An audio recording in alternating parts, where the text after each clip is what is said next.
Assalamualaikum warahmatullahi wabarakatuh. Saya dari kelompok 4 akan menjelaskan tentang crafting the brand positioning. Di dalam PowerPoint ini terdapat yang pertama adalah nama dari kita perwakilan kelompok 4. Yang kedua ada you can frame and develop and establish an effective position in the market. Yang ketiga ada how to marketers identify and analysis competition. Yang keempat our brands successfully. Yang kelima what are different in positioning and branding with a small business. Ya, di sini ada saya Muhammad Pradhansa, ada Iqbal Dirgantara, ada Ilma Alif dan Septian Nurullah. Apa sih brand positioning itu? Brand positioning itu membangun sebuah citra merek dan pesan yang ingin dan ditujukan kepada konsumen, sehingga segmen target Anda menyadari pesan yang ingin Anda sampaikan. Singkatnya, ini membuat Anda meminta bantuan kepada agensi atau perikanan untuk mempromosikan merek Anda. Bisa dikatakan bahwa perusahaan harus bisa membuat konsumen jatuh cinta terhadap produknya karena kesan yang unik dan yang ada pada produk tersebut. Citra brand yang baik di tengah masyarakat akan memberikan keuntungan bagi perusahaan.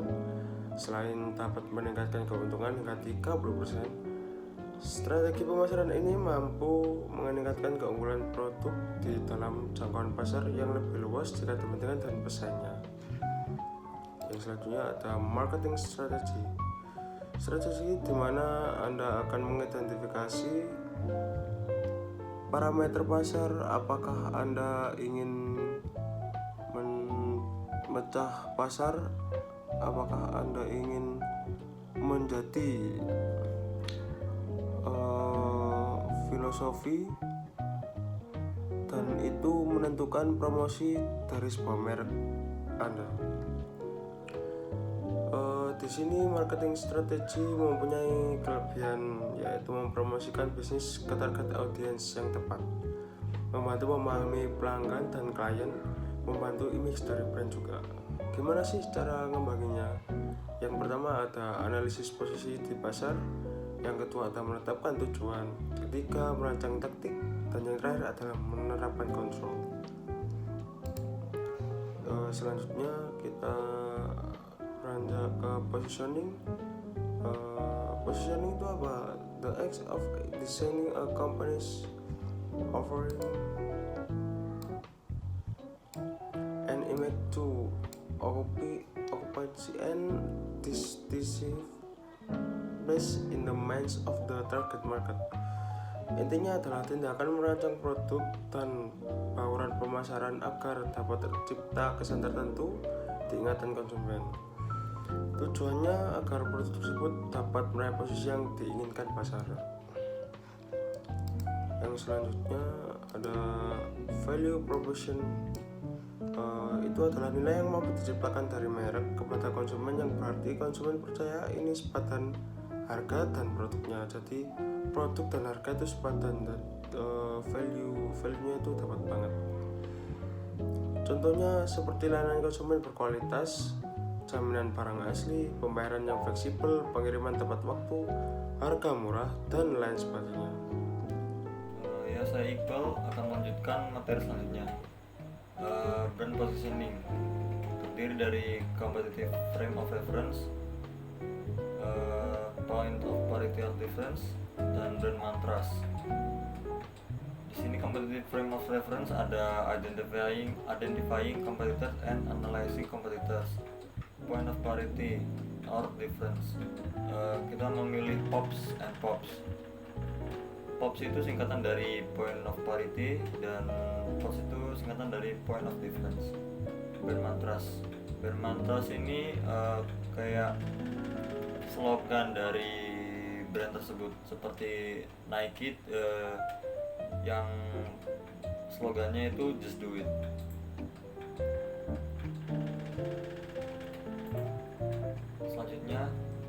establishing brand positioning. Communicate, komunikasi langsung terhadap pelanggan dengan sebuah tagline yang lain untuk membenarkan pemrosesan penerima produk terhadap konsumen. Terdiri internally, point parity, and point of difference. Selanjutnya ada kategori membership, terdiri dari 3 kategori benefits, compared to examples, dan product descriptor. Kategori benefits, to reassure consumers that a brand will deliver on the fundamental reason for using a category. Marketers frequently use benefits to announce kategori membership. Jadi kita menjelaskan apa sih keuntungan brand kita kepada pelanggan. Compare to example. Nah, ini kita bisa membandingkan brand kita dengan brand yang lain yang satu pasar dengan kita. Relying on product descriptor. Descriptor artinya sinonim dari deskripsi, yaitu berarti kita mengandalkan deskripsi produk tersebut yang biasanya melekat pada nama brand. Oke, selanjutnya ada emotional branding. Dari share of market, yang artinya sebagian pasar, kita mendapatkan sebagian pemikiran, dan kita juga mendapatkan sebagian hati dari pelanggan kita. Alternative positioning approaches, yaitu model kompetitif yang banyak diulas dalam bab ini, merupakan cara terstruktur untuk mendekati positioning approaches berdasarkan analisis konsumen, perusahaan, dan persaingan yang ketat dan mendalam. Berikut beberapa usulan ide provokatif dari para marketer di beberapa tahun ke belakang untuk memposisikan sebuah merek.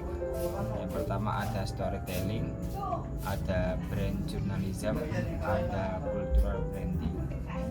Pertama kita bahas storytelling.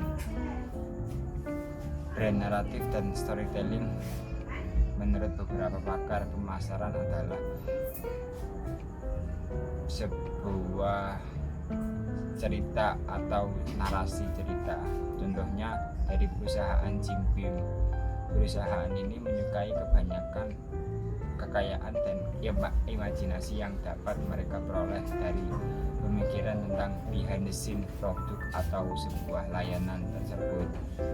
Untuk membantu mempertajam pemasaran dan positioningnya, Jim Beam dengan Makersmart bekerjasama mempekerjakan The Mouth, yang mana itu sekelompok pendongeng profesional yang terkenal dari